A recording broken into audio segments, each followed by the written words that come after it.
Friends, Chowdary వాస్తు planar మీ చంద్రశేఖర చౌదరిని మాట్లాడుతున్నాను. చూడండి friends, ఇది పశ్చిమం ఖాళీ స్థలం వదిలి తూర్పు అద్దు చేసి నిండా ఆగ్నేయంలో ఇల్లు కట్టినారు. ఇది దక్షిణం వీధి గల స్థలం. ఇక్కడ దక్షిణం వీధి గల స్థలం నిండా ఈ దక్షిణం వీధి ఉంది. ఇక్కడ ఉండి నిండా ఆగ్నేయంలో ఇల్లు ఉంది.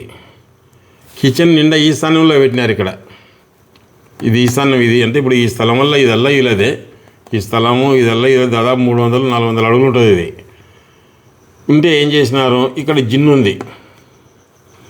ఈ జిన్ను ఉంటే వీళ్ళు ఈ జిన్నుకు రావడానికని ఇక్కడ 3-5 అడుగుల ఖాళీ స్థలం వేసి ఇట్లా పెట్టినారు. ఇలా అంటే ఇల్లు ఇక్కడ తూర్పు అద్దయింది అంటే ఆగ్నేయం మూత వన్నట్టే కదా. ఆగ్నేయం మూత వన్నట్టు అయినప్పుడు ఆయన తిన్నిక దానికి చెడు వేసినలాగా అయిపోగొట్టి ఆఖరికి అగ్ని ప్రమాదంతో స్వర్గస్థుడైనాడు. ఇలా నైరుతి మెట్లు పెరిగినందుకు ఆయన స్వర్గస్థుడైనాడని కొందరు. అప్పుడు మెట్లు ఇలా ఉండేటివి.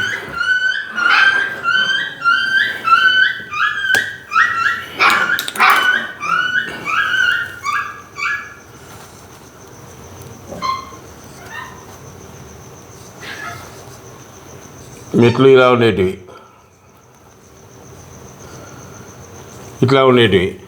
నైరుతి పెరిగిందని కొందరు, నైరుతి వీధి పోటు పడిందని కొందరు చెప్పినారు. ఈ నైరుతి వీధి పోటు పడితే పడింది, ఇల్లు ఖాళీ చేయండి, ఇల్లు ఇడిచిపెట్టిపోవాలంటే వాళ్ళు ఇల్లు ఇడిచిపెట్టిపోవాలంటే లభోదిపో అన్నారు. ఇంకొక ఆయన వచ్చి వీటి వరకు కట్ చేసి ఇక్కడ ఉండండి కాపురం, ఇది ఖాళీ చేయండి అని చెప్పినానంట. ఆయనకు ఒకసారి కొంచెం చేతులెత్తి మొక్కలు. ఎందుకంటే నిండా ఆగ్నేయంలో ఇల్లు పెట్టిన పరిమాటికల్లా ఖాళీ చేస్తే తూర్పుల్లో అద్దు పెడితే ఎట్లా చెప్పినాడో, ఏ బేస్ మీద చెప్పినాడో నాకైతే తెలియదు. సరే, ఆయన విద్యమైనది, మన విద్యమైనది. ఆయనకు ఒకసారి చేతులెత్తి నమస్కరించండి. ఎందుకంటే పరమటికి ఖాళీ స్థలం పెట్టి తూర్పు అద్దు చేసి చేయమని ఆయనకు ఎప్పుడైతే ఇట్లా జరిగిందో, అగ్నిపదం జరిగి వాళ్ళు ఎంతమందిని పిలిస్తే ప్రతి ఒక్కరు వచ్చేది ఇక్కడ నైరుతి వీధి పొడి పడింది, మీ ఇంట్లో పనికి రాదు, ఇరిచిపెట్టండి, అది పడింది, ఇది పడింది. అసలు ఇది ఆగ్నేయం లేకొచ్చింది, తూర్పు అద్దిందని ఎవరు చెప్పడం లేదంట.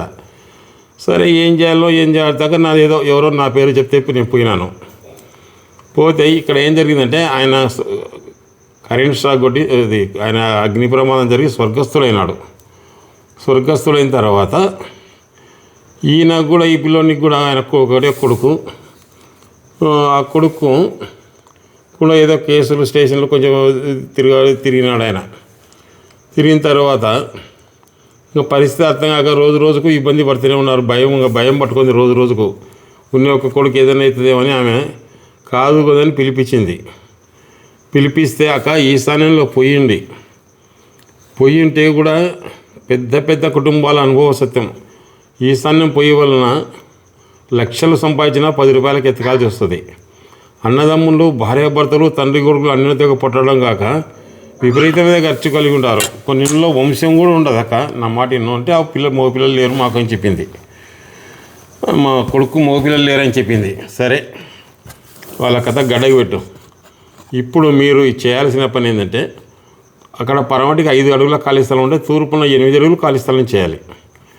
అప్పుడైతే ఇల్లు రాణిస్తుంది. మీకైతే ఏమి ఇబ్బంది కాదు. ఈ వీధి పోటు గురించి ఎట్లా మాకు అదే అనుమానం ఉందంటే, ఒక వీధి కలిగిన ఒక పోటు ఇస్తున్న వీధికి అడ్డంగా ఒక వీధి వచ్చి వీధి పోటు ప్రభావం తగ్గును. పోటు ఇస్తున్న వీధి వెడల్పు కన్నా అడ్డంగా వచ్చు వీధి వెడల్పు ఉన్నచో సమంగా ఉన్న వీధి పోటు సత్ఫలితాలు కానీ దుష్ఫలితాలు కానీ ఉండవు. కాకపోతే అది చిన్న వీధి, పెద్ద రాచ వీధి ఇది.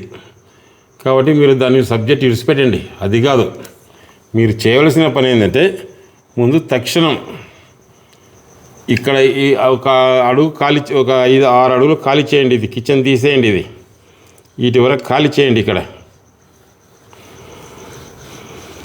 ఖాళీ చేయండి. ఖాళీ చేసి ఇక్కడ కిచెన్ పెట్టుకోండి. ఇక్కడ కిచెన్ పెట్టుకోండి. ఇక్కడ ఈశాన్యంలో ఉంది కదా కిచెన్, అది తీసి ఆగ్నేయంలో పెట్టుకోండి. ఇప్పుడు ఇక్కడ ఒకటి దారి ఇట్లా గోడ కట్టండి. గోడ కట్టి ఇట్లా దారి పెట్టండి. అంటే ఈ వాకిన్లు ఈశాన్యానికి రావాలంటే, ఈ వాకిన్లు తూర్పు ఈశాన్యంలోకి రావాలి. ఈ వాకిలు అంటే ఈ గోడ కట్టి ఈ స్థలానికి పెట్టాలి. లేకపోతే ఇది ఆగ్నేయంలోకి వస్తుంది డోరు. అనేసి ఇక్కడ ఒక డోరు, ఇది జిన్ను లేకపోవడానికి డోరు, వాళ్ళ ఇంటి నుంచి బయటికి రావడానికి డోర్ ఇది పెట్టి ఈ డోర్ బంద్ చేసినాం.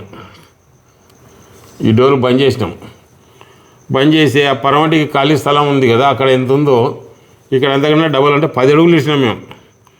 10 అడుగులు ఇచ్చి ఇంక ఎవరన్నా జిన్నుకు వచ్చిన వాళ్ళు ఇక్కడ కూడా ఉత్తరంలో రోడ్డు ఉంది. ఈ రోడ్డు ఉంటే ఇక్కడ ఈ రోడ్డు నుంచి కూడా రావడానికి ఎద్దుల బండి వచ్చి ఇక్కడ ఆగి ఉంటుంది. ఇక ఆగి ఇట్లా వండేసి జిన్ను పట్టించుకొని పోతారు. ఇట్లా నడవండి. ఇక్కడ మీకు ఈశాన్య నడకలు పడతాయి, ఇట్లా దక్షిణాగ్నేయ నడక పడుతుంది. మీకు మంచి జరుగుతుందని చెప్పి వచ్చినాను. అట్నే చేసినారు. వీళ్ళు అయితే దాదాపు ఇప్పటికి 10 సంవత్సరాలైంది. వీళ్ళు చాలా బాగానే ఉన్నారు, నెమ్మదిగానే ఉన్నారు. Thanks friends.